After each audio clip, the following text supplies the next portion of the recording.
Hello साथियों, आज हम आपको सीएए, एनपीआर और एनआरसी यानी नागरिकता संशोधन कानून जो जिसको लेकर के अभी बवाल चल रहा है। शाहीन बाग में काफी लंबे समय तक प्रदर्शन चला।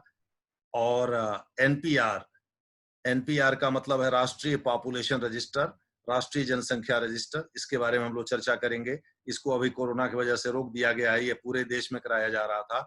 और NRC, national register of citizens, जो असम में लागू किया गया था, नागरिकों के लिए राष्ट्रीय रजिस्टर।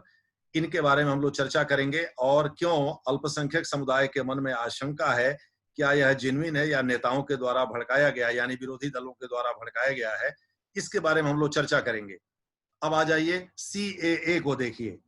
आप सभी लोगों को पता है कि भारत में यानी संविधान के अंतर्गत जो 26 जनवरी 1950 को लागू हुआ, उसके अंतर्गत नागरिकता के संबंध में केवल उतने ही प्रावधान किए गए थे जो संविधान लागू होने के तिथि के समय के लिए जरूरी थे। उसके बाद उसमें अनुच्छेद 11 ये व्यवस्था करता है कि संसद नागरिकता को देने और लेने के संबंध में व्यापक नियम बना सकती है। अतः नागरिकता के संबंध में संविधान में कोई व्यापक उपबंध नहीं है, ये सारा पावर संसद के हाथ में है। संसद का मतलब भारत में पार्लियामेंट्री सिस्टम जो है, उसमें सरकार संसद में घुसी हुई है, संसद सरकार में घुसी हुई है। दूसरे शब्दों में सरकार जो चाहती है, लोकसभा में तो उसके पास बहुमत होता ही है। चूंकि ये सब साधारण विधेयक हैं, तो कोई संविधान संशोधन तो है नहीं कि इसके लिए विशेष बहुमत की जरूरत है। तो इस प्रकार से मोदी सरकार 2016 में ये बिल लेकर के आई थी। तब से प्रयास करते करते अंततः 2019 दिसंबर में इसे पारित करा ही दिया। ये अधिनियम बना, इसे राष्ट्रीय गजट में प्रकाशित कर दिया गया और यह कानून हो गया। दूसरे शब्दों में यह 2020 के प्रारंभ से लागू हो गया। आप देख रहे हैं उसके विरोध में किस प्रकार से शाहीन बाग में मुस्लिम महिलाओं ने बहुत लंबे समय तक धरना प्रदर्शन किया। कोरोना काल में उनको हटा दिया गया और उसको लेकर के तमाम हिंसा कई जगहों पर भड़की, खास करके दिल्ली में कई इलाकों में सांप्रदायिक दंगे भड़के, उसमें तमाम लोग मारे गए। और अब आप देख रहे हैं उसकी जांच चल रही है, उसमें मुकदमेबाजी चल रही है, मामला सुप्रीम कोर्ट में भी है। तो अब हम लोग सीएए के बारे में चर्चा करते हैं। भारत के 3 पड़ोसी देश हैं, पाकिस्तान, बांग्लादेश और अफगानिस्तान। संयोग से इन तीनों ने जो संविधान अपनाए हैं, पाकिस्तान का नया संविधान 1973 में लागू हुआ था। बांग्लादेश यूं तो आजाद हुआ 1971 में, लेकिन उसने 1975 में औपचारिक रूप से अपना संविधान कार्यान्वित किया। और अफगानिस्तान ने औपचारिक रूप से 2004 में, जब अहमद करजई वहां के राष्ट्रपति बने, जो वहां के उसके अमेरिका द्वारा समर्थित सरकार के मुखिया थे। उसके पहले वहां तालिबान 1996 से शासन कर रहा था, जिसे 2001 में अमेरिका ने उखाड़ फेंका था। तो 2004 में अफगानिस्तान में यह संविधान लागू हुआ। तो इन तीनों के संयोग की बात यह है कि इन तीनों संविधानों में सेक्शन 2 आप कह सकते हैं या अनुच्छेद 2 कह सकते हैं, में यह व्यवस्था है कि ये तीनों इस्लामिक राज्य होंगे। दूसरे शब्दों में पाकिस्तान खुद को इस्लामिक राज्य घोषित करता है, बांग्लादेश भी करता है, अफगानिस्तान भी करता है। इसका एक सीधा मतलब यह हुआ कि जो इस्लाम को नहीं मानने वाले हैं इन देशों में, उन लोगों के लिए वहां रहना दूभर होगा, धार्मिक प्रताड़ना का उनको शिकार होना पड़ेगा। आए दिन टेलीविजन पर आप देखते रहते हैं कि किस प्रकार से जो अल्पसंख्यक हिंदू वर्ग के, ईसाई वर्ग के लोग हैं पाकिस्तान में, उनके साथ कैसे जाति होती है, उनका धर्म परिवर्तन कराया जाता है। चूंकि भारतीय जनता पार्टी शुरू से अपने घोषणा पत्र में 2014 वाले में भी और 2019 वाले में भी ये कहती रही कि वो इस तरह का कानून लेकर के आएंगे जिससे कि इन तीनों देशों से भारत भागकर आए जो अल्पसंख्यक समुदाय के लोग हैं, उनको यहाँ नागरिकता प्रदान की जाए। और इसी के तहत उसने सीएए को दिसंबर 2019 में पारित करवा दिया। तो इसके अंतर्गत पाकिस्तान, बांग्लादेश और अफगानिस्तान से जो 6 समुदाय के लोग हैं, जिसमें हिंदू हैं, सिख हैं, जैन हैं, बौद्ध हैं, पारसी हैं और ईसाई हैं, यानी इसमें मुस्लिम नहीं है। और या मुस्लिम यानी इस्लाम को मानने वाले जो अन्य हैं, जैसे मुअज्जिर नहीं है, जैसे इसमें हजारा नहीं है, जैसे अहमदिया नहीं है, जैसे इसमें बलूच नहीं है, पश्तून नहीं है, ये लोग इसमें शामिल नहीं है। इसमें यहूदी भी शामिल नहीं है।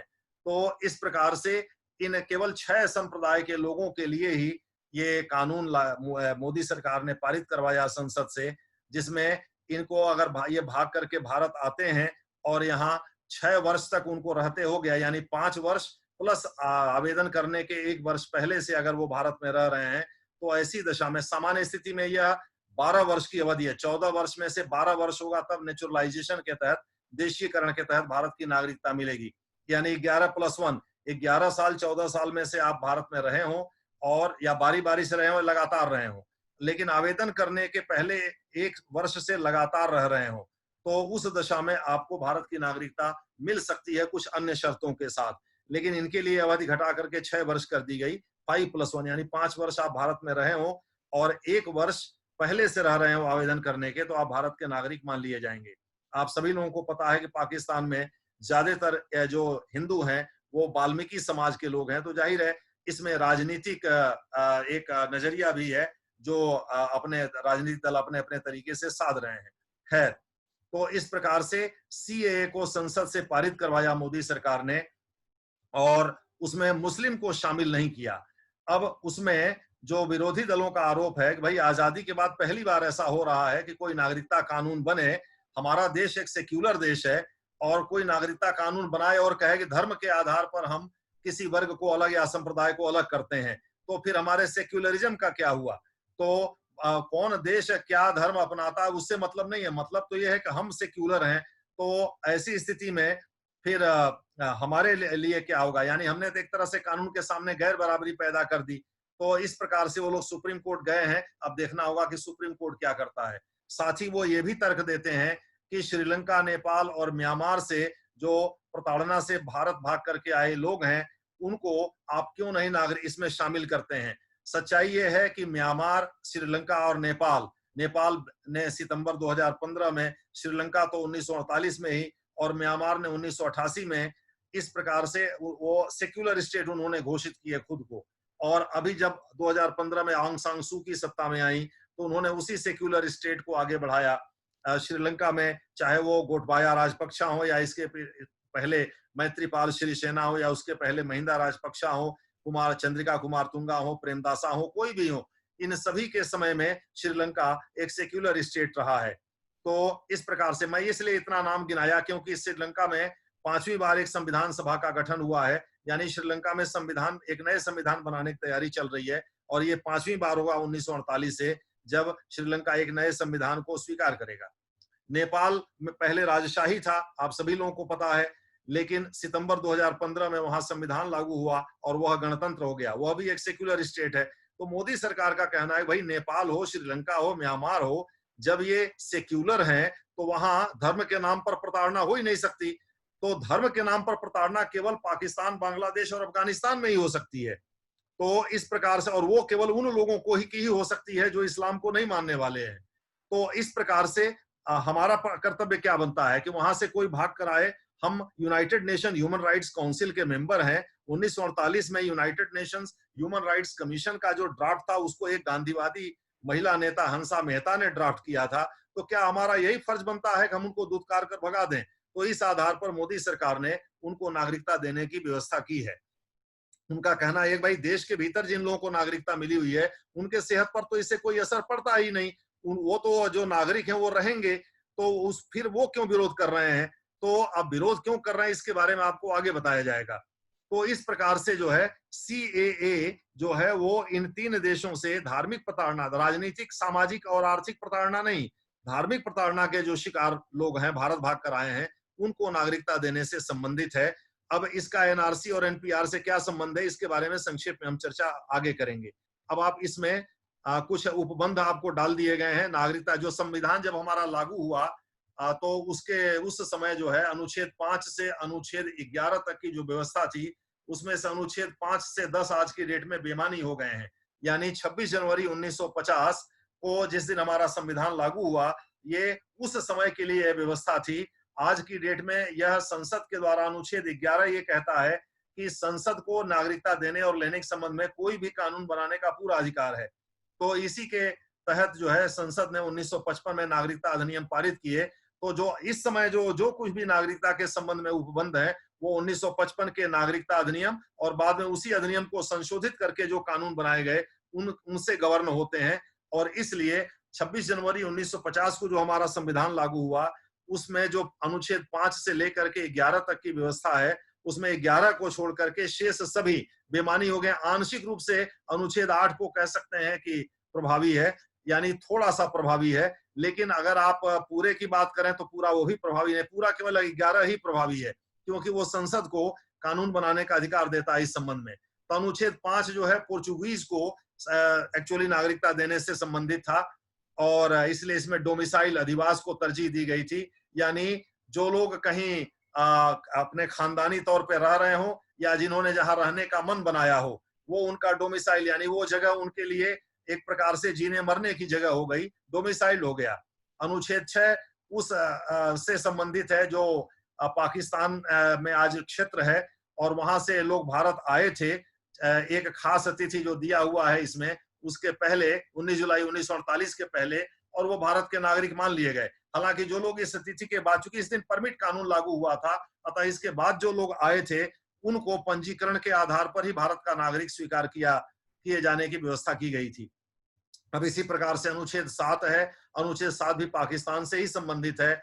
उसमें यह है कि जो लोग पाकिस्तान से यहाँ आ गए खास तिथि के बाद, और वो फिर चले गए पाकिस्तान और फिर उसके बाद आ गए, तो यहाँ आए, यहाँ से गए फिर आए, उनसे संबंधित है। इसमें 1 मार्च 1947 डेट लिखा हुआ है। आप लोगों को पता है कि 20 फरवरी 1947 को क्लेमेंट एटली ने हाउस ऑफ कॉमन्स के पटल पर यह घोषित किया था कि वो जून 1948 तक भारत को छोड़ देंगे। हालांकि अंग्रेजों ने बहुत पहले ही, लगभग 1 वर्ष पहले ही इसको छोड़ दिया। तो ये इस संबंध में जो औपचारिकता थी वो 1 मार्च 1947 को पूरी की गई थी, इसीलिए इस डेट को कट ऑफ डेट बनाया गया है, या इस वर्ष को। और इस प्रकार से जो है ये 1 मार्च 1947 के बाद जो लोग भी भारत आए, जैसा हमने बताया कि भारत आए, भारत से गए पाकिस्तान वाले इलाके में और फिर वहां से भारत आए, तो उन लोगों को भी 6B की तरह, यानी जो लोग 19 जुलाई 1948 के बाद भारत आए, उसी तरह से पंजीकरण के आधार पर भारत की नागरिकता देने की व्यवस्था की गई थी। अनुच्छेद 8 ये कहता है कि ऐसे लोग जो आजादी के समय से लेकर के और संविधान लागू होने के समय तक वो लोग बाहर ही रह गए, खास करके संविधान लागू होने के समय तक जो भारत के बाहर थे और वहीं उन्होंने अपने बच्चों को जन्म दिया, उनको भी नागरिकता देने की इसमें व्यवस्था की गई। और इस प्रकार से ये ऐसे लोगों के लिए था जो लोग कारोबार या नौकरी चाकरी के सिलसिले में भारत से बाहर थे और थे वो भारतीय। 1935 के भारत सरकार अधिनियम के अंतर्गत जो है उनको भारत का नागरिक माना गया था, लेकिन उस समय भारत में नहीं थे जिस समय भारत में संविधान लागू हुआ था, अतः उनको भी नागरिकता देने का प्रस्ताव इसके अंतर्गत किया गया है। अनुच्छेद 9 ये कहता है कि अगर एक कोई भारत का नागरिक है और वो उसी के साथ साथ किसी दूसरे देश की नागरिकता स्वेच्छा से ग्रहण कर लेता है, तो उसके भारत की नागरिकता का लोप हो जाएगा। हालांकि इस संबंध में फैसला केंद्र सरकार को ही लेना है। अनुच्छेद 10 ये कहता है कि सामान्य रूप से जो भारत के नागरिक थे वो भारत के नागरिक बने रहेंगे, किसी अन्य तरीके से उनकी नागरिकता का लोप नहीं हो सकता। जो ऊपर शर्तें दी गई हैं उनके, यानी अनुच्छेद 9 में जो कहा गया उसके अतिरिक्त किसी अन्य विधि से उनकी नागरिकता नहीं जाएगी। अनुच्छेद 11 फिर उसके बाद देखिए, यही वो अनुच्छेद है जो आज प्रभावी है।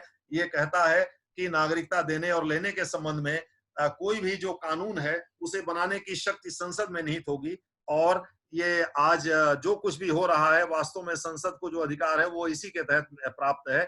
इस संबंध में संसद के द्वारा बनाए गए कानून को सुप्रीम कोर्ट में चुनौती देकर और सुप्रीम कोर्ट से रद्द करवा देना एक टेढ़ी खीर है, क्योंकि ये संवैधानिक उपबंध है।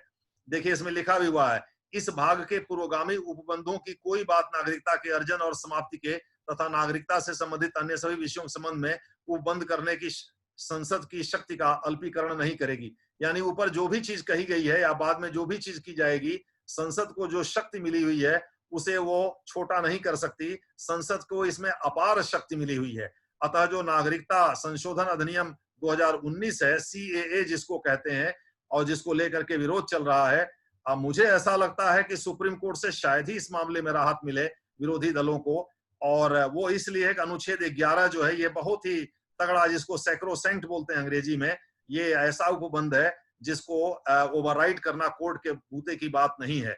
अब देखना होगा कि सुप्रीम कोर्ट अगर कुछ करता है तो वो कौन सा आधार बनाता है, क्या तर्क देता है, क्या वो सेक्युलरिज्म को बेसिक स्ट्रक्चर मानते हुए ऐसा करेगा या कोई और ग्राउंड लेगा। वो जब फैसला आएगा तो उस समय फिर उसकी एक बार चर्चा की जाएगी। अब आ जाइए आगे हम लोग बढ़ते हैं। अब देखिए सिटीजनशिप अमेंडमेंट एक्ट 1955 में 5 प्रकार से नागरिकता प्राप्त करने और 3 प्रकार से उसके लोप करने की व्यवस्था की गई है। जैसे देखिए, जन्म से, वंश से, पंजीकरण द्वारा, देशीयकरण द्वारा, प्राकृतिक जो लिखा हुआ वो देशीकरण है, और अधिग्रहण यानी भारत सरकार अगर किसी भूमि का अधिग्रहण करती है किसी संधि के अंतर्गत या किसी युद्ध के आधार पर, किसी दूसरे देश से छीनती है, अधिग्रहण करती है, तो ऐसे दशा में वहां रहने वाले लोग, कौन कौन लोग भारत के नागरिक माने जाएंगे। जैसा आपने देखा जून 2015 में जब बांग्लादेश के साथ लैंड बाउंड्री एग्रीमेंट हुआ भारत का, तो उसके तहत जो है भारत को करीब करीब 7,110 7,110 एकड़ भूमि मिली थी, और वहां रहने वाले कौन कौन से नागरिक, कौन कौन से निवासी भारतीय नागरिक होंगे, इस संबंध में मोदी सरकार ने एक आदेश जारी किया था, जिससे करीब 51 एनक्लेव पर रहने वाले 14,000 लोगों को भारत की नागरिकता प्रदान कर दी गई थी। तो ये 5 प्रकार से भारत की नागरिकता दी जा सकती है, और 3 प्रकार से ये समाप्त हो सकता है। या तो आप खुद से समाप्त कर दीजिए, हालांकि अगर आपने खुद से समाप्त करने की घोषणा की तो युद्ध के दौरान ये ऑपरेट नहीं होगा। टर्मिनेशन यानी कि सरकार जो है खुद ही आपकी नागरिकता रद्द कर दे, वो इस आधार पर कि आपने किसी दूसरे देश की नागरिकता ग्रहण कर ली है और छिपा रखा है, बताया नहीं, तो आपकी नागरिकता टर्मिनेट कर दी जाएगी। और या तो आपने झूठी शपथ लेकर, जो पंजीकरण और देशीकरण से भारत के नागरिक होते हैं उनको संविधान के नाम पर शपथ लेनी होती है, और यह भी कहना होता है कि वो भारत के जो राष्ट्रीय गौरव के प्रतीक हैं, झंडा है, राष्ट्रीय गान आदि है, उसका सम्मान करेंगे। मान लीजिए वो कल को उसका निरादर करते हैं तो भी उनकी नागरिकता जा सकती है। तो वो वंचन के द्वारा, एक तरफा कार्रवाई है, भारत सरकार एक तरफा कार्रवाई करके उनकी नागरिकता छीन सकती है। इसे वंचन द्वारा कहते हैं, वंचित कर जिसको लिखा गया है। इस 3 प्रकार से नागरिकता समाप्त होती है। अब आगे आ जाइए, नागरिकता संशोधन अधिनियम 2019 से संबंधित जो विवाद है उसके बारे में हम चर्चा कर चुके हैं। सबसे प्रमुख विवाद यह है कि भाई भारत एक सेक्युलर स्टेट है और धर्म के आधार पर किसी को नागरिकता देने और लेने की बात नहीं की जा सकती। ये अनुच्छेद 14 से लेकर के अनुच्छेद 21 के तक के तमाम उपबंधों का उल्लंघन है, यानी भाग 3 के ढेर सारे उपबंधों का उल्लंघन है। ये भारत के प्रियम्बल का उल्लंघन है, भारत के सेक्युलर कैरेक्टर का उल्लंघन है। आप सभी लोगों को पता है कि सुंदरलाल पटवा केस में सुप्रीम कोर्ट ने 1993 में सेक्युलरिज्म को बेसिक स्ट्रक्चर घोषित किया था, आधारभूत लक्षण घोषित किया था, और कहा था कि अगर कोई राज्य किसी धार्मिक क्रियाकलाप में भाग लेता है तो वहां राष्ट्रपति शासन लगाना बिल्कुल उचित है। क्योंकि आप लोगों को पता है कि जब बाबरी मस्जिद का ढांचा, विवादी ढांचा ढहाया गया था, तो उसमें मध्य प्रदेश, हिमाचल प्रदेश, ये राजस्थान की आदि की सरकारें उसमें भाग ली थी। तो ऐसे में इन सरकारों को बर्खास्त कर दिया गया था नरसिम्हा राव की सरकार के द्वारा, और वहां राष्ट्रपति शासन लगा दिया गया था। फिर इसमें सुंदरलाल पटवा जो चीफ मिनिस्टर थे मध्य प्रदेश के, उन्होंने इसे चुनौती दिया था, और ऐसे में सुप्रीम कोर्ट ने इसे बेसिक स्ट्रक्चर घोषित करते हुए सेक्युलरिज्म को, पंथ निरपेक्षता को, और कहा था कि इस आधार पर राष्ट्रपति शासन लगाया जा सकता है।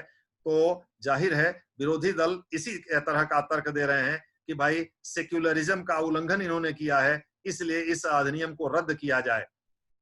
तो इसमें और भी दलीलें उनके द्वारा दी गई हैं, जैसे कि आप इसी आधार पर फिर श्रीलंका, नेपाल और म्यांमार जैसे देशों से भाग कर के आए, प्रताड़ना के शिकार वहां से भाग करके आए लोगों को आप क्यों नहीं नागरिकता प्रदान करते।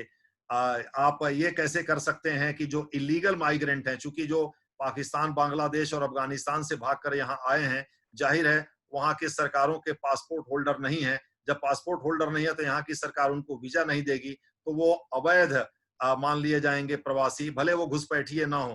तो इस प्रकार से जो है कैसे आप उनको नागरिकता दे, जबकि मतलब विरोधी दलों का कहना है कि हमारा संविधान केवल वैध जो प्रवासी हैं उन्हीं को नागरिकता देने की व्यवस्था करता है, तो अवैध लोगों को नागरिकता कैसे दी जा सकती है। तो ये सब तमाम दलीलें हैं जिसको लेकर के मामला सुप्रीम कोर्ट में है, और आगे देखना होगा कि क्या होता है।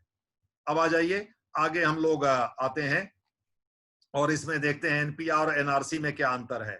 जो प्रमुख विवाद का विषय है वो ये है कि सरकार कहीं ऐसा तो नहीं है कि चुपके से जो है एनपीआर के माध्यम से वो एनआरसी की ओर बढ़ रही है, क्योंकि एनपीआर में ये बात जरूर कही गई है कि केवल रेजिडेंस 6 महीने का होना चाहिए किसी स्थान पे, और रेजिडेंस का प्रमाण होना चाहिए। लेकिन नागरिकता उनमें से किन किन को नागरिक माना जाए या किन को नागरिकता दी जाए, इसका निर्धारण ब्यूरोक्रेट्स करेंगे। और आपको पता है, आप लोग ब्यूरोक्रेसी की तैयारी कर रहे हैं, तो ब्यूरोक्रेसी में जब आप जाएंगे तो आपको पॉलिटिकल बॉसेस के डायरेक्शन में ही काम करना होगा, क्योंकि लोकसभा के प्रति वही उत्तरदायी है, विधानसभा के प्रति वो उत्तरदायी है, तो आपको ही तो किसी के प्रति उत्तरदायी होना पड़ेगा, तो आपको उनके प्रति उत्तरदायी बनाया गया है। तो इस प्रकार से इसके आधार पर बाबू ये तय करेंगे कि, और ये बहुत ही लॉन्ग ड्रॉन प्रोसेस है, बहुत ही जटिल प्रोसेस है। अब बाबू ये तय करेंगे इन तमाम प्रोसेस से होकर के गुजरते हुए कि एनपीआर के आधार पर जो तैयार किए गए आंकड़े हैं या जो जिन लोगों के नाम दर्ज किए गए हैं, उनमें किनको किनको नागरिक माना जाए। और अब चूंकि अमित शाह साहब अपने कई रैलियों में ये बोल चुके थे कि एनआरसी पूरे देश में लागू किया जाएगा, वो तो तब से वो शांत हुए जब से मोदी ने रामलीला ग्राउंड दिल्ली में कह दिया कि भाई हम एनआरसी के देश में कहीं और लागू नहीं करेंगे। तो सुप्रीम कोर्ट के दिशा निर्देश के अनुसार जो है असम में लागू किया गया, असम के बाहर उसको लागू नहीं किया जाएगा। तो मान लीजिए कल को सरकार इसे पूरे देश में लागू करना चाहती है, तो एनपीआर के आधार पर नागरिकता के संबंध में जो निर्धारण होगा, उसमें एनआरसी में बहुत सारे लोगों के नाम छूट जाएंगे। ये डर सता रहा है, कहीं ऐसा तो नहीं है कि अल्पसंख्यकों के साथ जो है कोई खेल कर दे सरकार और एनआरसी में उनका नाम छूट जाए और फिर नागरिक न होने के आधार पर उनको प्रताड़ित किया जाए। ये डर उनको सता रहा है। अतः यही एनपीआर और एनआरसी में ये अंतर है। और एनपीआर और एनआरसी में जो हमने आपको प्रमुख अंतर बताया वो ये था कि एनपीआर में रेजिडेंस संबंधी डेटा लिया जाता है, एनआरसी केवल असम के लिए है। लेकिन एनआरसी नागरिकता के आधार पर किसी को किसी जगह पर रुकने यानी वहां के आवास की इजाजत देता है। तो लेकिन एनआरसी पूरे देश में अगर लागू हो गया एनपीआर के आधार पर, तो फिर गजब हो जाएगा। और यही डर सता रहा अल्पसंख्यकों को, जो मैं बार बार आपको समझा रहा हूं। अब आ जाइए सीएए और एनपीआर में क्या अंतर है। सीएए आपको जैसा सरकार कह रही है कि भाई वो केवल 3 देशों से संबंधित है, उसका देश के भीतर नागरिकों से कोई लेना देना है ही नहीं। एनपीआर देश के जो नागरिक हैं, जो किसी खास जगह पे रहते हैं यानी रेजिडेंस है जिनका, उसमें उनके आधार पर बनाई गई सूची या जुटाए गए आंकड़ों से संबंधित है। इसका सीएए से कोई लेना देना नहीं है। जैसा कि सरकार ने कोर्ट में भी कहा है, सरकार के जो सॉलिसिटर जनरल उन्होंने कोर्ट में यह प्रस्तुत किया है तर्क कि भाई ऐसा एनपीआर देश के निवासियों के लिए है, सीएए केवल 3 देशों के उन लोगों के लिए जो धार्मिक प्रताड़ना से बचने के लिए भारत भाग कर आए हैं। तो इन दोनों का आपस में कोई भी संबंध नहीं है। तो इस प्रकार से, लेकिन जैसा हमने आपको बताया, अगर एनपीआर से एनआरसी को जोड़ दिया और उसको सीएए के साथ जोड़ दिया, तो कहीं ऐसा ना हो कि फिर ऐसी दशा में सीएए के तहत मुस्लिम लोग भारत में आएंगे नहीं, उनकी संख्या कम होती जाएगी, एनआरसी में अलग छट जाएंगे। तो जो वो आज की डेट में उनके हाथ में बार्गेनिंग पावर है चुनाव या अन्य मामलों में, वो घट जाएगा। इससे ऐसी पार्टियां जो काफी हद तक चुनाव जीतने के लिए उन पर निर्भर रहती हैं, उनको तो नुकसान होगा ही, अल्पसंख्यकों को भी भारी नुकसान होगा। इसलिए उनके मन में यह आशंका बैठी हुई है। अतः एनपीआर और एनआरसी को सीएए से सरकार आगे चलकर मिला सकती है, ऐसी आशंका उनके मन में बैठी हुई है। एक संक्षेप में चर्चा हम और करेंगे कि जनगणना और एनपीआर में क्या अंतर है। एक्चुअली एनपीआर किसी जगह पर रहने 6 महीना, जैसे मैंने बताया, रेजिडेंस के आधार पर आंकड़े जुटाता है, उसके संबंध में कुछ फुटकर और आंकड़े जुटाता है। लेकिन सेंसस में बहुत व्यापक स्तर पर आंकड़े जुटाए जाते हैं, जैसे साक्षरता के आंकड़े, कितने कम भार के बच्चे हैं 5 वर्ष से नीचे, पानी की स्थिति, पेयजल की सुविधा कितनी है, बिजली की है, कंजम्पशन की सुविधा कितनी है, बिजली है कि नहीं है, हाउस होल्ड पक्का है कि कच्चा है, यानी हाउस होल्ड के पास पक्का या कच्चा मकान है, दूसरे शब्दों में घर कच्चा बना हुआ है या पक्का बना हुआ है। ये तमाम तरह के आंकड़े उसमें जुटाए जाते हैं। एनपीआर में इनमें से कोई भी आंकड़ा नहीं जुटाया जाता। अतः एनपीआर केवल रेजिडेंस का एक रजिस्टर है कि ताकि सरकार ये नीति बना सके कि अगर उसको मान लीजिए राशन देना है देश के लोगों को मुफ्त में, गरीब लोगों को, तो उसे पता रहना चाहिए भाई हमारे देश में इतने लोग रहते हैं, अतः हमको इतना राशन देना पड़ेगा। वो एनपीआर के आधार पर ही तय होगा।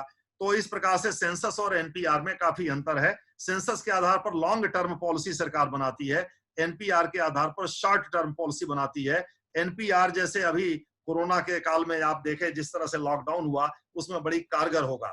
तो इस प्रकार से इसलिए एनपीआर की जरूरत पड़ती है। धन्यवाद।